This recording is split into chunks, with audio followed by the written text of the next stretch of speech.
మీ మీ problem ఏంటమ్మా? Madam నేను ఒకరోజు మా డాడీతో నేను షిరిడి వెళ్ళాను మేడం. షిరిడి వెళ్ళి కొంచెం గట్టిగా చెప్పండమ్మా. షిరిడి వెళ్ళాను మేడం.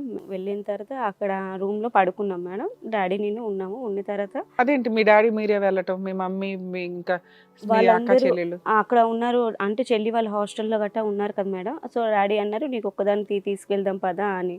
ఆల్రెడీ డాడీ ఎవరితో ఏం మాట్లాడారో ఏంటో నాకు తెలియదు మేడం. సో షిరిడి అయితే తీసుకెళ్లారు. తీసుకెళ్ళిన అమ్మ తర్వాత ఉన్నారా మీకు? అమ్మ ఉన్నారు మేడం. అయితే అమ్మకు కూడా తెలుసని నాకు తెలియదు మేడం. అయితే వాళ్ళిద్దరు మాట్లాడుకొని నాకు షిరిడి అయితే తీసుకువెళ్ళారు. వెళ్ళిన తర్వాత అక్కడ నాకు ఫుడ్ గట్రా డాడీ పెట్టారు. పెట్టిన తర్వాత నువ్వు పడుకో నేను వస్తాను అనుకొని చెప్పారు. మార్నింగ్ లేచి చూస్తాడు మేడం, బెడ్ అంతా బ్లీడింగ్ అయిపోయి మొత్తం ఉన్నది. ఏంటి డాడీ ఇది ఏంటి అనుకొని అంటే ఏం లేదు అలా నార్మల్గా బ్లీడింగ్ అయ్యింది అనుకొని ఆయన చెప్పారు. అలా ఇలా డాడీ బ్లీడింగ్ అవుతుంది అంటే ఏం లేదు అని. అలానే రోజు కూడా అలానే అయ్యేది మేడం. అలానే అయితే నేను రోజు ఇదేంటి డాడీ ఇలాగా అనుకుని అంటే ఆయన ఒకరోజు ఆయన కింద ఆయన అంటే ఎక్కడైతే లాడ్జ్లో ఉన్నామో ఆయన అన్నారు. నేను అన్న ఇలా ఎలా అన్నా చూడు మా డాడీ అంటే అమ్మ మీకు తెలీదా మీ డాడీ ఏమో మీకు ఇలా అమ్మేశారు, ఒక ఆయన నలుగురు ఆయన వస్తుంటారు మీకు ఇలాగా రోజును కమిట్మెంట్ మీకు రోజు ఇచ్చేస్తుంటారు మీకు తెలియదా అనుకోని అంటే నాకు తెలీదు అండి ఇప్పుడు మీరు చెప్తున్నది షిరిడి సరౌండింగ్స్ లో ఒక హోటల్ ప్లేస్ లో అవును జరిగింది. మేడం, అవును మేడం. అయితే రోజు అలానే జరిగేది. అలానే ఇప్పుడు కూడాను అలానే జరుగుతూనే ఉంది మేడం. నేనైతే తప్పించుకొని వచ్చాను మేడం. మా ఒళ్ళు జలదరిస్తుంది నువ్వు చెప్తున్నది. సొంత తండ్రి అమ్మ కలిపి నిన్ను అమ్మేశారా? అమ్మేశారు మేడం. అమ్మేసి నన్ను వదిలేసి వెళ్ళిపోయాడు మేడం. అక్కడ అక్కడ వరకు ఎంత ఇన్కమ్ వస్తే ఆయన ఆ డబ్బులు ఎన్ని తీసుకొని ఇయర్స్ బ్యాక్ జరిగిందమ్మా ఇది? 3 years back madam. 3 years back. 3 years back మరి మీరు ఏం పోలీస్ స్టేషన్ కంప్లైంట్ ఇవ్వలేదా? కంప్లైంట్ ఇచ్చినా కూడా వాళ్ళు అలానే అంటారు, మీకు కొంత తండ్రి ఇచ్చేసిన తర్వాత మేమేమి ఇచ్చేస్తాం నువ్వు మా దగ్గరికి రా అనుకొని అంటున్నారు మేడం. అలా ఎందుకంటారమ్మా? ఇట్లాంటి ఇష్యూలు చాలా సీరియస్ గా తీసుకుంటారు వాళ్ళకి నేను పోలీసులు. చెప్పాను మేడం, సార్ ఇలా ఇలా జరిగింది అనుకుని అంటే వాళ్ళు ఏం పట్టించుకోవడం లేదు మేడం, అస్సలు ఏం పట్టించుకోక అంటున్నారు. మీ మదర్ కూడా సపోర్ట్ చేస్తున్నారు కదా, వాళ్ళిద్దరు ఇష్టపడే కదా ఇచ్చేసారు, మీరు వెళ్ళిపోండి మీకు అంటే అలానే చూస్తున్నారు మేడం. ఎన్ని రోజులు ఉన్నారు అక్కడ? నేను 15 days ఉన్నాను సార్. 15 days అయిపోయినాక వెనక్కి వచ్చారు. మీ ఫాదర్తో తిరిగి వచ్చారు రిటర్న్? ఫాదర్ వదిలేసి వెళ్ళిపోయారు సార్. ఫాదర్ వదిలేసి వెళ్ళిపోయారు. ఇలా నార్మల్గా ఎలానే తప్పించుకొని వచ్చేసాను. వేరే స్టేట్ కాబట్టి మీరు ఎవరికి కంప్లైంట్ ఇవ్వలేకపోయారు, మీకు అవును మేడం, తెలియలేదు. అవును మేడం. తర్వాత వచ్చినాకన్నా ఇంటికి వెళ్ళి మీ అమ్మ దగ్గర ఏడిస్తే ఆవిడ మహిళ కదమ్మా, అంత చండాలంగా చేయాల్సి వస్తే నేను ఆవిడే వచ్చాక చేయాలి. కాల్ కూతుర్ని చేశాను, ఎట్లా చేస్తుంది? ఫోన్ చేశాను మేడం. ఆ. ఫోన్ చేస్తే వాళ్ళ ఫోన్ లిఫ్ట్ చేయలేదు మేడం. మీ అమ్మ?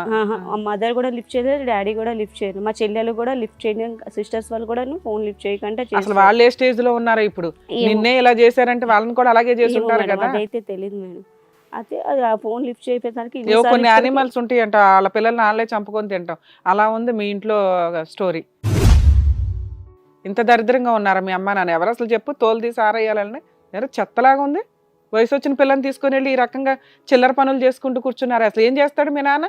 ఏం చేసేవాడు అప్పట్లో? వ్యవసాయం చేసేవారు మేడం. వ్యవసాయం చేసే వ్యక్తులు ఇలా చేయరమ్మా. ఇప్పటికీ కాల్ చేసినా లిఫ్ట్ చేయరు మేడం. సిస్టర్ వాళ్ళతో కూడా ఎవరితోటి మాట్లాడలేదు. 3 years అయిపోయింది. ఇప్పటి నుంచి ఇంటికి నేను వెళ్ళలేదు, ఇక్కడ హైదరాబాద్లోనే ఉండిపోయాను మేడం. మీరు వీళ్ళంతా పరిచయమా ఈ 3 years నుంచి? 3 years నుంచి వాళ్ళ పరిచయం సో ఒకరికొకరు. నువ్వు పోలీస్ స్టేషన్కి వెళ్ళడం తల్లిదండ్రుల మీదే తీసుకోరేమో కేసు అని నీకున్న లీగల్ నాలెడ్జ్తో తెలియక నీకు ఇదే ఫీల్డ్ ఎంచుకొని ఉన్నావు, ఏ పని చేయాలో తెలియక. ఎక్కడికి వెళ్ళినా ఒక దీనిలోనే చూస్తారు మేడం. నువ్వు అక్కడ షిరిడీలో జరిగింది, ఇక్కడేం తెలియకపోవచ్చు కదమ్మా. ఏ ఎన్జిఓనో ఎక్కడ ఏ పోలీస్ స్టేషన్కి వెళ్ళినా అవుతాయి. సరే మీరు అమాయకంగా ఉన్నారు, తెలియలేదు అనుకుందాం, ఎవరు హెల్ప్ అని అడగొచ్చు కదా. ఎవరు హెల్ప్ చేయడం లేదు మేడం. ఇవాళ రేపు ఎక్కడికి వెళ్ళినా సరే ఏమీ ఇది లేదు. మీరు ఇప్పుడు ఈ బిజినెస్ చూస్ చేసుకున్నారుగా, మీకు జనాలు ఎక్కడి నుంచి వస్తున్నారు? మనుషులు వస్తారు కదా, మీరు ఇంత అని ఏదో ఛార్జ్ చేస్తారు రోడ్డు మీద ఇచ్చేస్తే వాళ్ళు వస్తారు. రైట్. నైట్ టైం రోడ్డు మీద నుంచి ఉంటారా? రెడ్ ఏరియాలో నిలబడితే వాళ్ళు వచ్చి పికప్ చేసుకుని వెళ్తారు మేడం. ఏ టైంలో నుంచి ఉంటారమ్మా మీరు? మీరు చూస్తే జాబ్ చేసుకునే వాళ్ళు కాలేజీ అమ్మాయిలు లాగా ఉన్నారు. నైట్ టైంలో వచ్చేసి డే టైంలో ఇంట్లోనే పడుకుంటారు, నైట్ వెళ్తూ వెళ్తాం. ఇక బయటికి అసలు వెళ్ళం మేము. మీ స్టోరీ ఏంటమ్మా? నాకు చిన్నప్పుడే మ్యారేజ్ అయిపోయిందండి. అయితే మా ఆయన గారు 1 సంవత్సరం బాగానే ఉన్నారు. బాబు పుట్టిన తర్వాత మా ఆయన గారు ఫుల్ డ్రింకర్ అయ్యి, మా పేరెంట్స్ పూర్ ఫ్యామిలీ, వాళ్ళు కూడా పెద్ద వయసు అయిపోయింది. ఇప్పుడు వాళ్ళు పెట్టలేని స్థితి.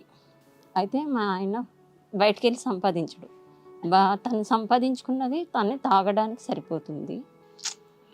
పిల్లల్ని ఇద్దరిని నేనే పోషించుకోవాలి. ఇద్దరు పిల్లలా మీకు? ఇద్దరు పిల్లలు. ఎన్ని years అయిందమ్మా కూడా marriage? ఏమీ చూడరు, వాళ్ళు కూడా పేదవాళ్ళే. వాళ్ళే. అంటే పల్లెటూరు మాది యాక్చువల్లీ. వాళ్ళకి తెలియదు, చిన్నప్పుడే మ్యారేజ్ చేసేసారు, వదిలేశారు. మా ఆయన తాగుమోతూ అలా తాగేసి పనికి వెళ్ళడు. ఒకరోజు పనికి వెళ్తే 2 రోజులు ఇంటికాడ ఫుల్ డే అండ్ నైట్ తాగుతూనే ఉంటాడు. ఇప్పుడు పిల్లలు పెద్దవాళ్ళు అయ్యారు. చిన్నప్పుడు మా తాతయ్య ఉండేవాడు. మా తాతయ్య ఉంటే చూసుకున్నాడు, 5 years చూసుకున్నాడు. తర్వాత చనిపోయిన తర్వాత మాకు ఎటు వచ్చే ఆదాయం లేదు. ఇటు అమ్మా నాన్న పట్టించుకోరు, అటు అత్త మామ పట్టించుకోరు, హస్బెండ్ వేస్ట్ ఫెలో. సరే మీరు ఏదన్నా ఏ చిన్న పని అన్నా చేసుకోవచ్చు కదా, ఎందుకు శరీరాన్ని అమ్ముకునే అంత పొజిషన్లోకి వెళ్ళారు? రేపు మీకు ఏదైనా అనారోగ్యాలు వస్తాయి, జబ్బులు వస్తాయి, లేదు ఎవరు మేడం, కాపాడతాడు మిమ్మల్ని? ఎక్కడికెళ్ళినా ఇదే పరిస్థితి ఉందండి. ఒక జాబ్ చేద్దామన్నా, ఒక రిసెప్షనిస్ట్కి అయినా, నర్సింగ్కి అయినా, దేనికైనా సరే మేడం, దేనికైనా సరే కమిట్మెంట్ ఇస్తావా అని అడుగుతున్నారు. నేను మీ ఆయన సరిగ్గా ఉండడు కదా, నాతో ఉండు. ఇప్పుడు మీ ఆయనతో కలుస్తున్నావా లేదా? వదిలేసు. వదిలేదు. పిల్లలు ఎక్కడున్నారు? పిల్లల్ని మా అమ్మగారు ఇంటికాడ పెట్టానండి. అంటే ఆమె నువ్వు ఇప్పుడు పోషించుకునే ఇంటికి కూడా స్థితి. డబ్బులు పంపించాలి. నేను ఇంటికి పంపించాలి, ఇక్కడ తినాలి, హాస్టల్ ఫీజు కట్టుకోవాలి. దానివల్ల నేను చేయక తప్పటం లేదు. ఎవరు అంటే మీరు? నేను ఫస్ట్ ఆఫ్ ఆల్ ఇక్కడికి వచ్చాను, హైదరాబాద్కి వచ్చాను మేడం. తన స్టోరీ చెప్పనివ్వండి అమ్మా. హైదరాబాద్కి వచ్చాను మేడం. ఆ.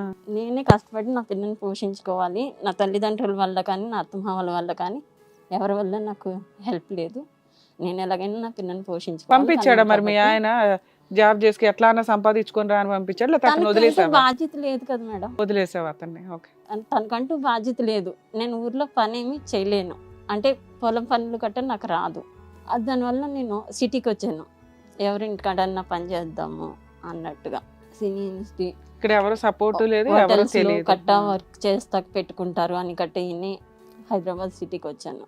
వచ్చినప్పుడు రైల్వే స్టేషన్లో ఒక అతను పరిచయం అయ్యి, నెలకి 30,000 శాలరీ ఇస్తారు, పని చేస్తావా అన్నారు. చేస్తానన్నాను. హోటల్లో హోటల్లో కాదు, ఎక్కడన్నా చేయవలసి వస్తుంది అని చెప్పి ఫస్ట్ హోటల్ అని చెప్పాడా? నక్లీస్ రోడ్డుకి తీసుకెళ్లారు. అక్కడ 2 అబ్బాయిలు వచ్చి, ఈ అమ్మాయి కావాలి, 3,000 ఇస్తాను అని అడిగారు.